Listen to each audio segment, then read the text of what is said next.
Welcome to the Success Talk Show, the podcast for ambitious leaders who want to get their best results and create a workplace for their teams to thrive. Each week, we share practical advice to help you accelerate your success and grow as an inspiring leader.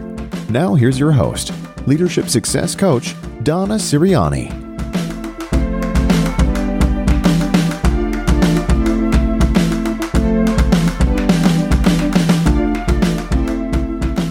Welcome to another episode of the Success Talk Show. This is Donna Siriani, Leadership Success Coach and founder of Success Compass Academy. And in this episode, I'm going to share several tips with you on how to set yourself up for success to achieve your top goals. Now, if there are goals that are really important to you, but right now you're struggling to make progress, or maybe you're making slow progress, but you're really having a tough time getting to the finish line and declaring victory. And there might be a few tweaks that you could make to get yourself on track and really make the kind of progress that's going to make you feel satisfied you're accomplishing what you want to. So in these tips that I'm going to share with you, these are habits that if you master them, you can propel yourself into a high performance cycle. Because once you have certain habits around how you set goals, work toward the goals, manage your priorities so you actually, accomplish these goals, those habits, once they're part of your routine,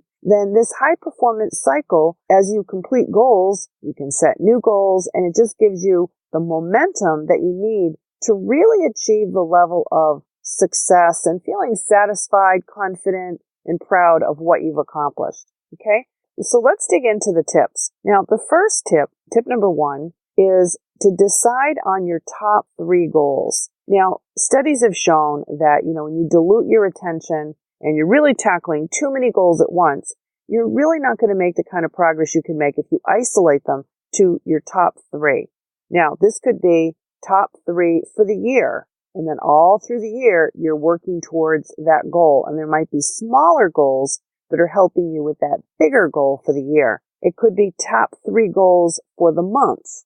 And then each week, again, you're breaking it down into smaller goals so that at the end of the month, you can declare victory on those top 3. And then each week, you want to have what are the top 3 goals for the week. So the magic here is instead of having 100 goals that you're going to work on, I know for myself, I love to set the bar high. There's lots of things I want to work on, but I just don't make the kind of progress and get the impact that I want when I'm working on too many goals at once. So identify your top 3 so that you really can focus. And whenever you've got time on your hands, you're planning your calendar, which we'll get to in a minute, you'll have clarity that these are the 3 that are most important to you right now. Okay? That's tip number 1. Tip number 2 is once you decide what those 3 goals are, create the goals, design them using the SMART goal formula. Now, if you've never heard of this, don't worry. You're not alone. I do workshops on goal setting for companies, and I always ask people to raise their hand. Have you ever heard of the SMART goal formula? And usually more than half the people, sometimes as much as 70-80% of the room, haven't heard of it. But it's a powerful formula. And this is what it is. SMART actually is an acronym. It stands for specific, measurable, achievable, relevant, and time-bound. And what you do is when you're going to set your top 3 goals, let's say there's the top 3 goals for the month, and you want to make sure that each goal is consistent with this formula. So you want to ask yourself, is this goal specific? Is it measurable? Is it achievable? Is it relevant? And is it time-bound? So let me give you an example. Let's say that what's on your mind right now is you want to improve your leadership skills. And maybe that's what you write down. That's one of your goals for the month. Improve my leadership skills. Well, is it SMART? No, it's not specific, right? Leadership skills is a huge topic. There's a million things you could work on. So it's not specific enough.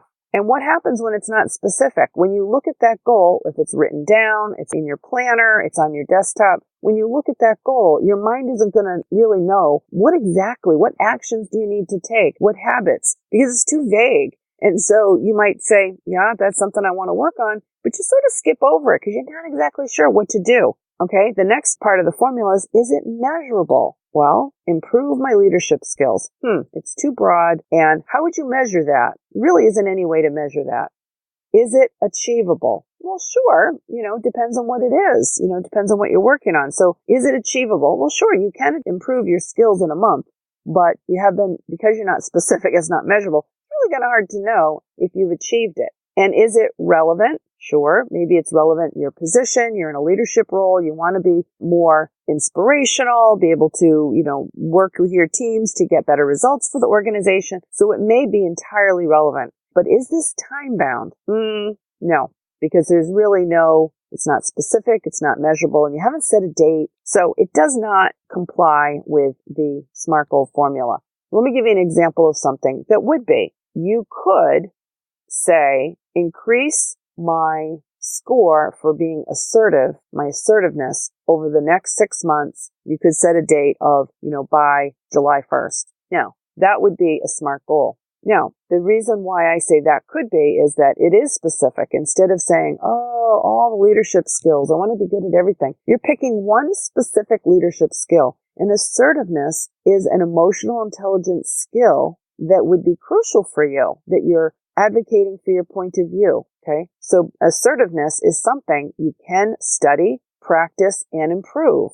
And taking it a step further, it is measurable because you can take an assessment. I do this with many of my clients when we're working on their leadership skills, is we do an assessment at the beginning. It's an emotional intelligence assessment. They get a score, and at the end of 6 months or 12 months, depending on how long they're working on it, they can take another measurement and see how have they moved the needle, and they might get feedback from other people. And that will really help to see, there are actually scores. That's the good news about some of these things. Some things are really vague, and some things you can actually take assessments and get a score, and it tells you, are you improving? And of course, it's achievable. Now, I say it's achievable because you wouldn't want to say, I'm going to improve or increase my assertiveness this week. Well, that's a pretty short time frame, so that might not be achievable. It's time bound, but it may not be achievable. So if you said, I'm going to improve it over 6 months, that might be more realistic, achievable. And again, put a date on it. Okay. Now, this is just an example, but the point is you take the acronym SMART, and anytime you write out a goal, now it doesn't matter if this goal is for your personal life, it's around health and fitness, your finances, your, relationships, or if it's for your professional life, in your career, working with your team, working in an organization. In fact, it's equally important, of course, on both aspects of your life. But in the career part, when you're working with a team, let's say you're a manager, you're a leader in your organization, and you're delegating, working with others, you absolutely want to use the SMART goal formula so that you know that you're all on the same page. The goals that you're discussing, working towards, are specific enough. They're measurable. So everybody that's working on that clearly understands how big this is, what needs to get done, and when you're going to be able to declare victory. Now, I've worked with people at very senior levels as colleagues and clients where if the goals are too vague and squishy, some people are going in one direction, other people are going in a different direction. And when it comes time to review status, some think, we're done. We've accomplished what we set out to. And others may feel, I don't think we've made progress at all. That's because the goal was too vague to begin with. And there was not enough clarity to really focus and feel like everybody's working in the same direction. So again, SMART goal formula. Now, tip number 3 is based on the type of goal, come up with your game plan. Now, ask yourself, is this a goal that's big and complex? And what's going to really help you is to break down the goal into smaller bites, baby steps, smaller tasks. And so in that case, maybe this goal is so big that what you want to do is brainstorm all the little baby steps, because then when you have time on your calendar set aside for this goal, you are clear on all the different actions or many of the actions that you could take. A second type of goal is when the goal itself isn't complex, but it really requires inspiration, motivation. It's not that it's difficult, it just requires discipline and focus. So I'll give you an example that you probably could relate to. Let's say you have a goal to eat healthier, right? Eat healthier and live a healthy lifestyle. And depending on how you write that goal, it isn't something that you just accomplish, cross off the list and say, that's it. I ate healthy this week, so I've accomplished that goal. No, this might be a goal that just really goes on. It's more of a process goal, something that you want to incorporate some new habits into your life. And it may be that It's not difficult. It just requires motivation and feeling that, I'll give you another example is if you're a smoker and you want to quit smoking, it's not difficult to stop smoking, but it actually requires tremendous perseverance to actually quit smoking. But in that case, you may really need reinforcement, inspiration, and motivation. So in this second type of goal, you may want to have other things that are helping you stay focused on the goal. It could be pictures, images, affirmations, something in your environment that's going to remind you, inspire you, and keep you on track. But you can see one type of goal is big and complex. The other one, it's not complex, but it really requires discipline. Okay. So there are two different types of goals, and it does help to identify which type of goal you're working on. Okay. Now, tip number 4 is decide how many hours per week you're committing to work on this goal. Now, the reason why this is important is, let's say you have a goal of, I'm going to improve my leadership skills, and you realize that, what you really want to do is increase your emotional intelligence skill of assertiveness over the next 6 months. So if I were working with you, I'd want to know, well, how much time do you want to put into this? What are you willing to do? What are you committing to for this goal? And this is important because as you plan your time each week, you're going to want to know, well, where exactly am I going to work on this goal? Because unless you carry this through and actually think through the time commitment, it's one of those type of goals where week after week, month after month, you might say, oh, geez, I really haven't put any time into it. I haven't made that much improvement. So here, decide on how many hours. So let's take that example of increasing your assertiveness. You might sketch out and say, okay, well, it's probably 1 hour per week to plan and look ahead and see what are some situations coming up in the coming week that I need to anticipate, where I might need to demonstrate assertiveness. It's a unique situation. Maybe it's with a client, your boss, another colleague, but you need to think ahead, right? So it's an hour of planning per week. And then maybe you're going to give yourself 10 or 15 minutes a day to prepare for and reflect on what's going on that day and where you can step up your game in being assertive. And even in that 1 hour a week, maybe it's you're studying some tactics, habits, influencing skills, and other things maybe related to assertiveness. So maybe you're giving yourself a little bit of time to read some articles, listening to a podcast, reading more about that skill. So let's say it's 2 hours a week. You want to be realistic, but that is important. So now you've decided exactly what the goal is you're going to focus on for the next 6 months, and you've decided you're going to spend 2 hours a week. So now you've got something concrete to work with, okay? So tip number 5 is to now take this the next step of put time blocks in your calendar, specific days and times when you're going to focus on this goal. And you do this for each of your 3 goals. But in this example, we're still talking about you as a leader increasing your assertiveness. And you've said, maybe it's 1 hour a week for planning and learning, studying. Put that 1 hour in your calendar where you know you can make this a priority. And maybe it's a recurring appointment. And then those, 10 or 15 minutes a day when you think about what's coming up today or how did yesterday go, maybe you do that at the start of the day or the end of the day. But put it in your calendar or in your daily to-do list. But you've got to put it somewhere where you're going to really look at it and remind yourself of what you're intending to do. So unless you put something in your calendar, it's really easy for, again, days and weeks to go by where you didn't spend any time on a goal that you know is important to you. So put these commitments to yourself in your calendar. Block off time. Now, tip number 6 is create a daily process or habit that enables you to review your top 3 goals every morning, every night. Now, this can be as simple as there at the top of your planner. You've got a page of your planner you look at to remind you of your priorities, or wherever you keep your to-do list. It could be top of your calendar, top of your planner, something on your iPhone. Doesn't really matter as long as it's something that you look at every day. Now, this reminds you so that when you're planning what you're going to do today, what you're going to do tomorrow, what you're going to do this week, you don't lose sight of it, okay? So decide on what that daily process or habit is going to be. So you need to be deliberate about it. Otherwise, again, it's very easy for weeks to go by and you haven't really thought about a couple of your goals, especially if you've decided these are your top goals. Now, tip number 7 is create a plan for the week. Now this, I think I've mentioned this in some other podcasts, but this was a game changer for me. Instead of only planning one day at a time, planning for today or planning for tomorrow, things changed dramatically when I started looking at my time 1 week at a time, 7 days a week, and especially Monday through Friday from a work point of view. Because what that allows you to do is anticipate deadlines, anticipate commitments, look at where there's blocks of time that you can save for yourself, reserve them, make sure nobody can book time when you need to be getting your work done, when you need to be working on your goals, and plan for the week.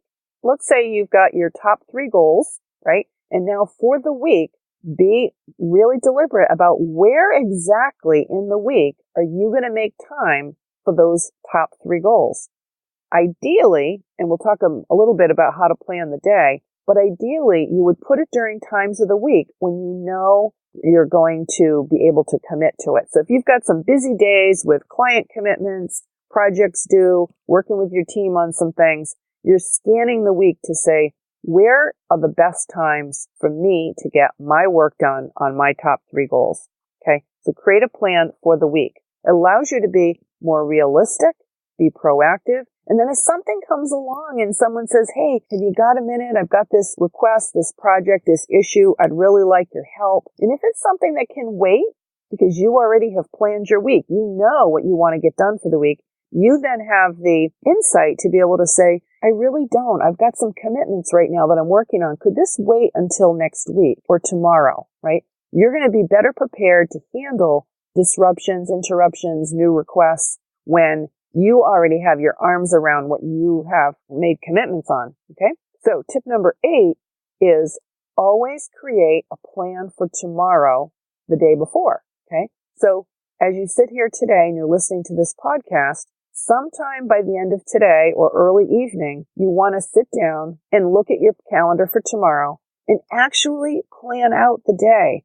Confirm exactly what you're going to do hour by hour. Now, this doesn't have to be down to the 5-minute increments, but looking at the blocks of time, you may see that you've already got commitments, you've already got meetings scheduled, but exactly when are you going to get your work done? So let's say tomorrow you wanted to spend, half an hour, 30 minutes or an hour on one of your top 3 goals. Well, where in the day are you able to do that?